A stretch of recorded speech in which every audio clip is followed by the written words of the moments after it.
the IITs, the NITs. We tied up with the global institutions in Singapore and Taiwan, in Europe, in US, and today the course curriculum is getting changed by AICTE, and not just the PhDs and MTechs and BTechs, but also the people at the shop floor level. The complete value chain, right from the shop floor to the PhD level, that entire ecosystem of talent we have focused. So that gives the confidence to us that we in India would be prepared for India 2.0, rebooting to meta era, that kind of time frame, that kind of world that we see in front of us.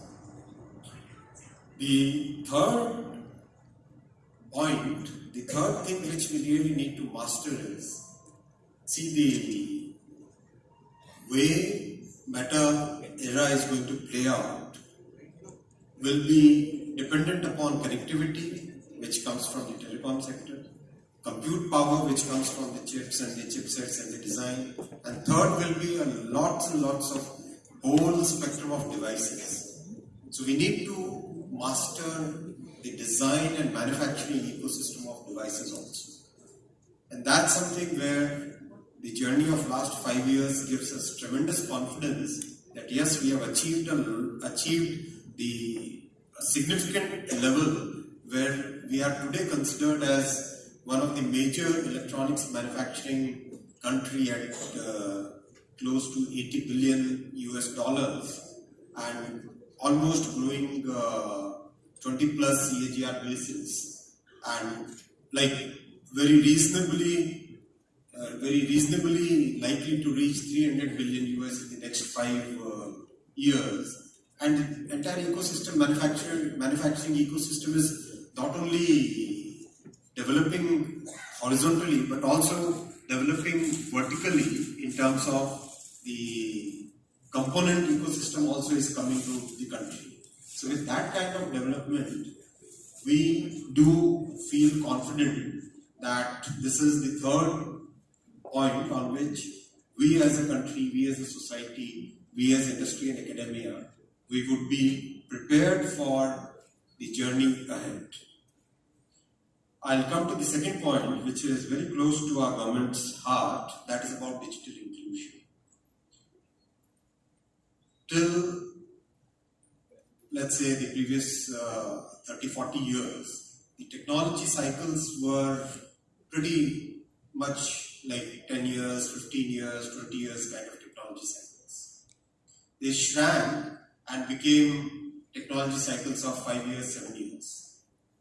Now technology cycles are sometimes in quarters. I had a boss at one point of time, so he was a very tough boss, like most bosses. So he used to, I would say, I won't take the name. Well, boss, I did so well in the last quarter. Come on, last quarter was history. That's the way many people think. That's the world in which we are living. So today, quarter by quarter, things are changing so much that technology cycles have become so small that by the time we catch up, things have changed. So in this kind of world, how do we make sure that the people at the bottom of the pyramid, people at the last point in the society, the marginalized sections, the people who are still not getting the benefits of the technology, the society, the advancements that we sitting in Bengaluru are able to get. How do we make sure that we reach out to them? How do we make sure that they also get a fair chance of competing in this world? How do we make sure that every child gets the benefits of this technology, this world, which all of us are getting benefits sitting in, living in large cities? And that's where our government's focus on Antyodaya. Antyodaya, in the Western world, we would call it inclusive development. In our philosophy, we call it the development of the persons at the last point in the society, far flung, the marginalized, the sections which are still not touched by development. So our focus on bringing and taking technology, bringing solutions and taking technology to those sections is absolutely laser sharp. Huge amounts of investments we have done. The BharatNet program, all of you are aware, close to 2 lakh panchayat for the international audience. Panchayat is rural area with about 20 or 25 village groups. So that kind of reach we have already made, and lots of new technological experiments we are doing.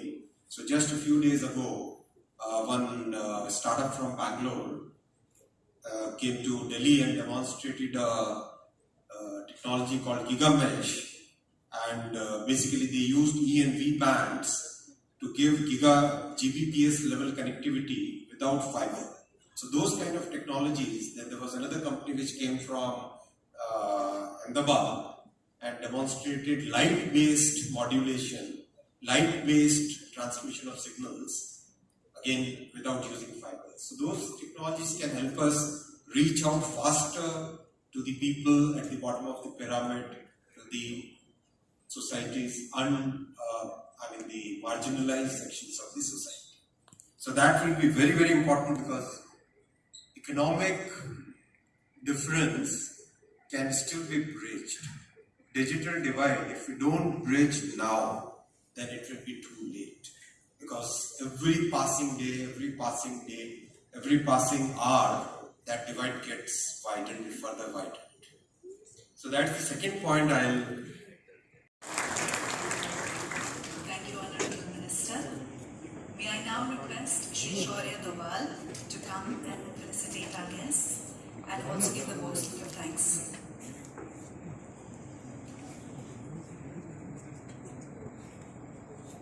Swamiji, for gracing the occasion today, giving us the spiritual light as to where technology can lead us to.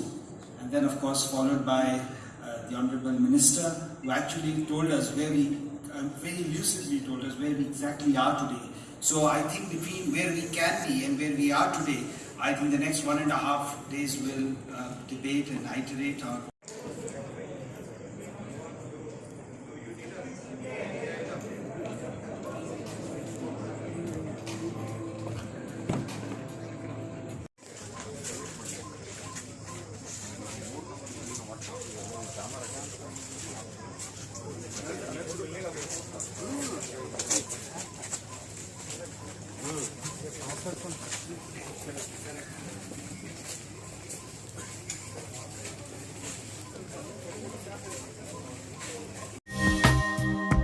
ಹೊಸ ವಿಡಿಯೋಗಳಿಗಾಗಿ subscribe ಮಾಡಿ ಮತ್ತು bell button ಮೇಲೆ click ಮಾಡಿ.